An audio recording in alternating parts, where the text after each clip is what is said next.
Anyway, moving on from that.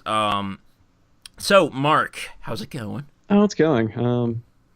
Aside from politics, I mean, we try to linger on the tech side of things, whether it's gadgetry, new technologies, movies, and something that I kind of managed to stumble across this morning was the AMC app for my Apple TV.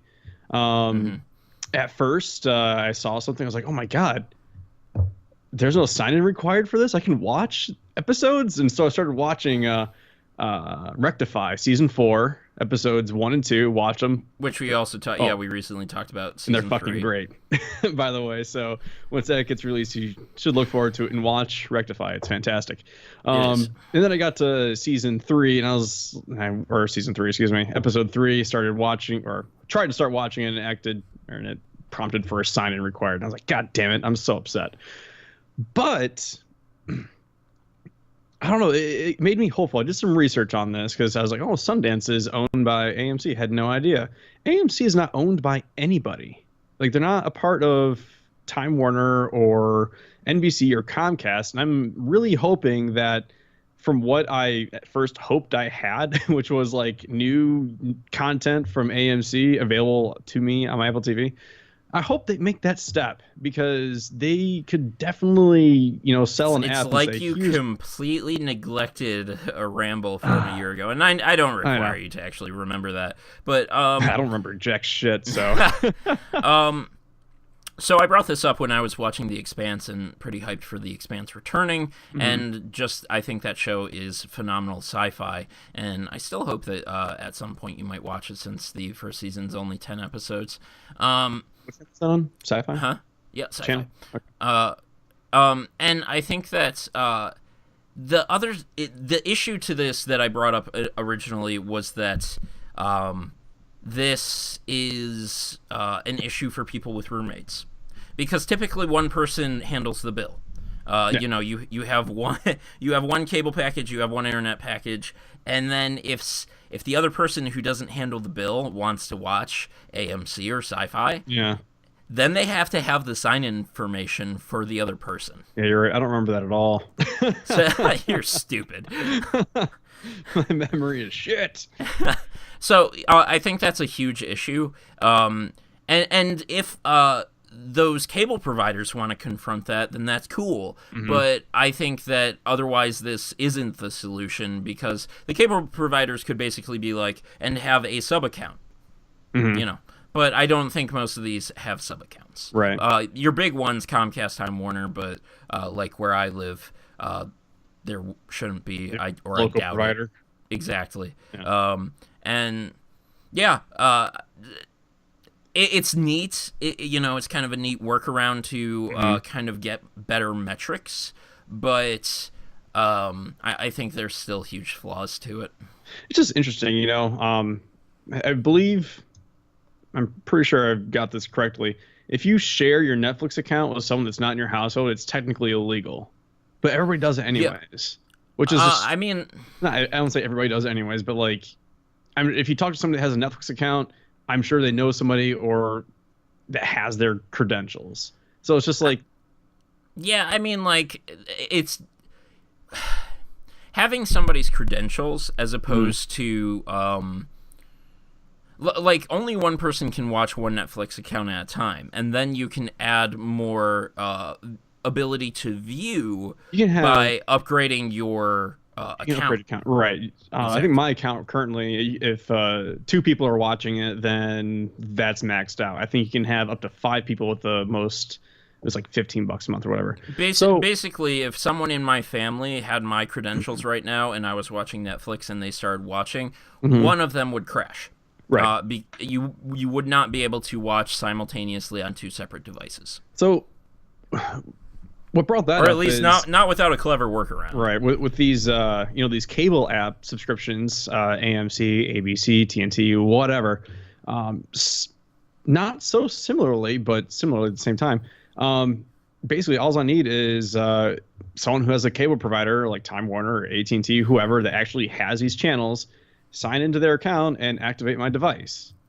And like, so really, like this whole activation thing, they're not really getting around much.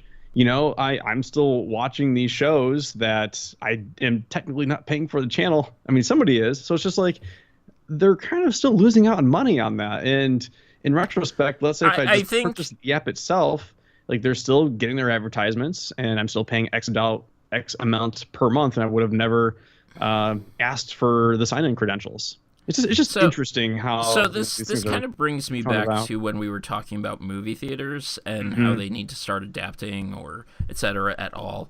I think that this is kind of one of the first steps in the process of cable providers adapting to new environments.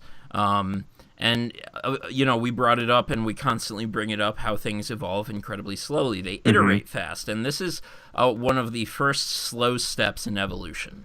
I think that this is kind of because I think that like these watch TV over the internet things, that's an iteration. You're still watching TV. There's still ads. And I think that when it comes to like, say for instance, watching AMC or Sci-Fi by logging in through your provider, that's different. That is, I think, actually a step forward. And yeah, it's going to take time. That's a lot of what it comes down to. I think there's been this expectation since Netflix showed it's powerful and successful, and Amazon jumped in and Hulu started, that like there's been this expectation that cable might just die, or like there'd be this sudden like over a few months change, and what we're just proving to ourselves more and more, and kind of almost emphasizing our point, is that shit evolves slowly. Yes.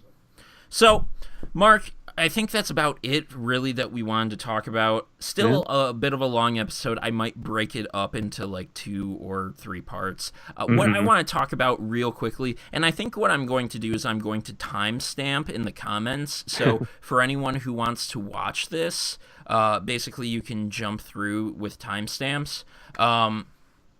Basically, I want to talk about the stay of the channel, what people can expect. I'm the guy who does a lot of the Warframe content. I gotta ask before I say on this Ramble Entertainment, expect us to be tangential. Do you find your interest in Warframe kind of growing, kind of watching our statistics and seeing all this interest in like the latest patch growing? Not really, sadly. Okay.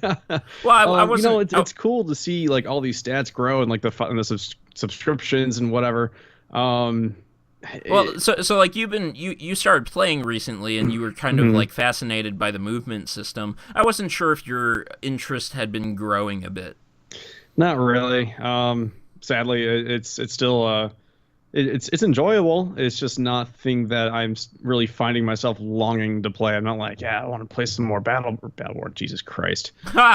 Wow. Warframe? Warframe. Oh, wow. My brain's not working this weekend. And you know why? Because I haven't fucking drank all weekend. That is not a reasonable argument. That is a health issue, and you should see a doctor or a psychologist. I don't know, man. I cannot think today. Just today. Well, that is completely fine, and you gave it a shot. Yeah. So I just wanted to ask, and so I'm not saying I'm writing it off, though. I'll still dabble in there. I'm sure it's just nothing that I'm like really jonesing to play at the moment. Still, of course. So anyway, I'm the face you're going to see a lot for. I am the face you see for Warframe on this channel. The way the shows work is that Stay of the Frame is a show about kind of theory within Warframe, things that could improve, things that are great and could iterate, or things that are just great. And I think I'm going to cut back on those episodes because I think sometimes I reach for things that aren't necessary. It's not that I don't feel like I'm reaching too much, because I intentionally do try to avoid that, but I think there aren't really that many things worth talking about where I'm filling up 4 pieces of an entire episode every other week. Looks like you're reaching out to me currently as you speak and say, like, I'm reaching out to you. Like you just extended your arm when you're talking about reaching out. It seemed like the right thing to do. It was the thing to do. So I think I'm going to reduce that to maybe one ramble, one topic every other week. I'm still going to do one this week, even though there is a dev stream. And then they're probably going to screw up their schedule somewhere in between this season of Save the Frame ending. But I'll probably do another episode next week, too. The 88th Armory, I think I'm going to start doing more videos of that. I think I'm going to do 3 a week. And that just it's kind of, it seems like what more people are interested in. Mm-hmm. I am interested in more different topics and more original things, but the 88th is original in its concept, where I'm finding these different mods and these different builds, or pointing out the things people might even be neglecting. And I think that moving forward, so these shows are seasonal, and they're seasonal for a reason, where I have taken breaks from Warframe. The reason I have done so is because that's healthy. And it's just nice to play other things, and it's nice to come back with fresh perspective, to come back and say that these builds are no longer sacred or no longer as non-breakable as they used to be. I can now experiment again. And I think those are important perspectives, and I think what I'm going to do moving forward is, just that. I'm going to end the first season of both of these shows around the end of December, probably take January or February off for a month, and then next year I'm probably going to aim to do 3 seasons of each show next year. We'll see. I'll talk about that more when each season ends, and as we experience more growth. I completely recognize that, these numbers aren't going to translate to the rest of the channel. But the subscriber count and the views on videos outside of that playthrough will have some translation to the rest of the channel, and that's cool. And again, definitely appreciate you guys giving us a shot. Thank you. Absolutely. Mark, anything left to say? The Arrival came out this weekend, and I haven't seen it yet. It did. I wanted to go see Doctor Strange today, which we talked about in a hype train recently. Both of those movies, and my leg is just killing me, so I'm gonna just stay in and ice and take care of that. Do some stretching. And definitely somewhere in this week. Basically, I'm not going to be changing immediately the format of the shows, except for Stay the Frame, cutting back on that. So there will be some extra prep work going into the latter halves of these episodes or seasons. Beans. Yeah. I want to see both of those at some point. So if I have a good day as far as pain goes, because it is an everyday thing. I'd really like to see Arrival. So I mean, I really don't have much going on today. So I would drive to meet you to see it, but that ticket price isn't worth it. So fair enough. All right. Well, let's go ahead and end this show. Thanks for watching, guys. A great Scott Marcus here on Ramble Entertainment. I'm Scott, and that one's Mark.